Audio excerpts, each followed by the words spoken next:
Today we're going to be making kale greens. These are commonly confused with collard greens. They're just as nasty and they're just as green.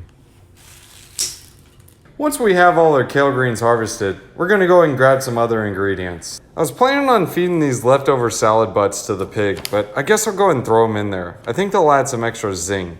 We're gonna need a little bit of chicken broth, so I got this leftover can of soup. I think this will work. I got one extra can of chicken juice, so I'll go ahead and use this one too. Karen, good girl.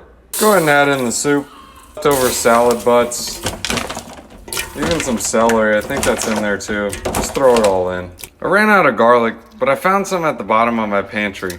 I'll throw that in too. Go ahead and add some more water because when you're eating this stuff, you're gonna want some water to drink.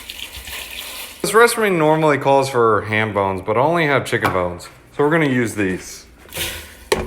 The onion needs to be naked, so go ahead and take her clothes off. Now that she's naked, cut her in half. One more time. She wants to go to the pool party too. The best method to shred your kale is to use a shredder. Frogs are friends, not food. You can also use a knife to shred it up, but sometimes it doesn't work. So one of the best ways is to shred it with your hands. You want to add the sticks and stems first and then add your leaves in. The leaves are weak sauce, so if we add them in too early, they just get soggy.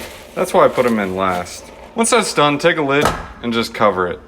After about 10 minutes, you get something that looks like this. I didn't have enough garlic, so I'm just going to use its powdered friend. Also going to use some black pepper. Go ahead and stir that up and shut the heat off. Know when your greens are done. The lettuce butts, you should be able to chop them right in half. That's done. Best thing to top it with is cheese. Oh, well, I guess this will work. I'll use this cheese. It wasn't enough cheese, so I'll use nutritional yeast instead. It's actually a vegan cheese. So now we're gonna sprinkle it with some yeast. Done.